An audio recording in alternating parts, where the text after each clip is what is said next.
سفر میں نبی کریم صلی اللہ علیہ وسلم کا جو طریقہ کار تھا کہ آپ بھی جب اپنی سواری پر سوار ہوتے تو 3 دفعہ اللہ اکبر کہتے، اور اس کے بعد پھر وہ دعا جو قرآن نے بتائی ہے، سبحان الذی سخر لنا ھذا وما كنا له مقرنین وإنا إلی ربنا لمنقلبون پڑھتے، اور اس کے بعد پھر یہ دعا کرتے کہ اللہم انی اسألک فی سفرنا ھذا البر والتقوى ومن العمل ما ترضى اللهم هون علينا سفرنا هذا واطوي عنا بعده اللهم أنت الصاحب في السفر والخليفة في الأهل اللهم اسحبنا في سفرنا واخلفنا في أهلنا.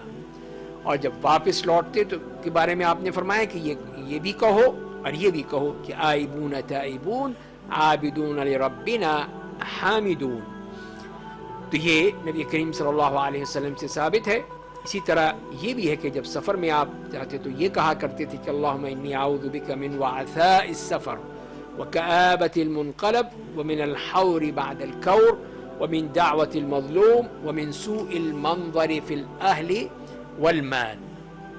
اور اس کے بعد پھر جب آپ اس پہ سوار ہو جاتے سواری پر تو اس کے پیر رکھنے کے لیے کاٹھی کے اوپر سوار ہونے کے لیے بسم اللہ کہتے، جب بیٹھ جاتے تو الحمدللہ کہتے 3 دفعہ، اللہ اکبر کہتے، اور پھر وہی جو میں نے بتائیں وہ دعائیں آپ پڑھا کرتے تھے. تو اس میں یہ بھی آتا ہے کہ الحمدللہ 3 مرتبہ، اللہ اکبر 3 مرتبہ، اور سبحان اللہ 3 مرتبہ، اور پھر یہ کہا کرتے تھے کہ لا الہ الا انت سبحانک انی کنت من الظالمین سبحانک انی ظلمت نفسی فاغفر لی انہ لا یغفر الذنوب الا انت. اور اگر آپ کسی کو الوداع کہہ رہے ہوتے، کوئی جا رہا ہوتا آپ کے صحابہ کرام میں سے، تو اسے یہی کہا کرتے تھے کہ استودع اللہ دینک و امانتک و خواتیم عملک. ایک شخص آیا، اس نے کہا کہ یا رسول اللہ میں سفر پہ جانا چاہتا ہوں تو مجھے کچھ بتائیے، نصیحت فرما دیجیے. تو آپ نے فرمایا کہ زودک اللہ بالتقوی، اللہ تعالیٰ تمہیں تقوی کی زیادہ راہ دے. نے کہا اور کچھ کہیے. کہا وغفر لک ذنبک، اور تیرے گناہ معاف کر دے. اس نے کہا اور فرمائیے. تو آپ نے فرمایا کہ وَيَسَّرَ لَكَ الْخَيْرَ حَيْثُ مَا كُنْتَ، اور جہاں پہ بھی تیرے لیے خیر ہو وہاں تجھے آسانی تیرے لیے کر دے. تو یہ ہے نبی کریم صلی اللہ علیہ وسلم اس طرح نصیحت بھی فرماتے تھے. اور راستے میں بھی چلتے ہوئے کسی اونچی جگہ پہ چڑھتے تو اللہ اکبر کہتے، کہیں نیچے اترتے تو پھر سبحان اللہ کہتے. یہی آپ کا طریقہ تھا. اور پھر مسافر کے لیے بھی آپ نے اس بات کو اچھا نہیں سمجھا کہ رات میں اکیلا سفر کیا جائے، اور یہی کہا کہ اگر لوگوں کو پتہ چل جائے کہ اس طرح اکیلا سفر کرنے میں کیا مسئلہ ہے تو کوئی بھی رات کو نہ نکلے اکیلا. اسی لیے پھر آپ ویسے ہی سفر کو اکیلے پسند نہیں کرتے تھے، اور یہ کہتے تھے کہ اکیلا تو شیطان ہے، 2 ہیں تو دونوں شیطان ہیں، 3 جو ہے وہ ہے قافلہ ہوتا ہے، وہ ہے سواریوں کا ایک حصہ ہے، تو وہ جانا چاہیے. اور پھر کہیں پڑھا تو اگر وہاں جب تک کہ وہ رہے گا اسے کوئی تکلیف، کوئی مشکل نہیں ہوگی، کوئی مسئلہ نہیں ہوگی.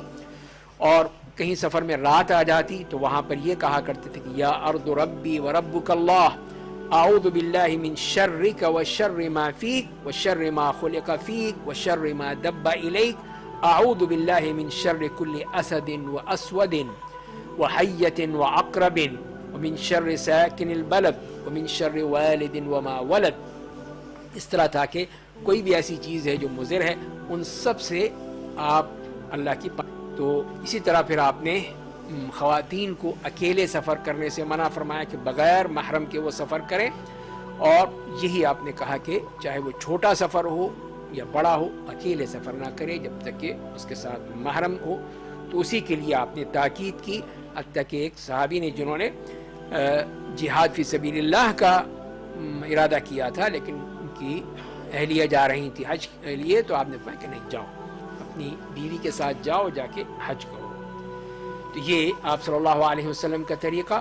اور واپسی میں بھی آپ نے اس طرح منع کیا کہ کوئی بھی شخص جو ہے رات میں اپنے گھر نہ آئے، اچانک آئے، بلکہ دن میں، صبح میں یا شام میں آئے. یہ آپ کا طریقہ تھا. آتے تھے تو اپنے گھر میں بچوں سے ملتے تھے، بچوں سے پیار کرنا.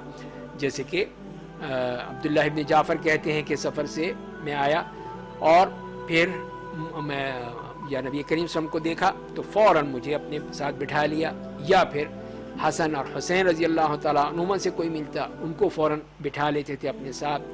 اور جو بھی آتا تھا اس کو سے آپ وہ معانقہ کرتے تھے، خاص طور پہ آنے والا معانقہ ہے، پیار کرتے تھے، معانقہ کرتے تھے۔ تو یہ ہے طریقہ نبی کریم صلی اللہ علیہ وسلم کا کہ آپ نے اس طرح سفر کے اختتام پہ گھر پہنچنے پر بھی کتنی محبت کا اظہار ہے اپنے گھر والوں کے ساتھ، خاص طور پہ بچوں کے ساتھ۔ تو یہ وہ آداب ہیں جو کہ نبی کریم صلی اللہ علیہ وسلم سے ثابت ہیں، اور یہ ہمارے لیے ہیں کہ ہم بھی ان کی اقتداء کریں اور اسی طرح ان آداب سے فائدہ اٹھائیں۔ اللہ تعالی ہمیں اس کی توفیق عطا فرمائے۔ وآخر دعوانا ان الحمد للہ رب العالمین۔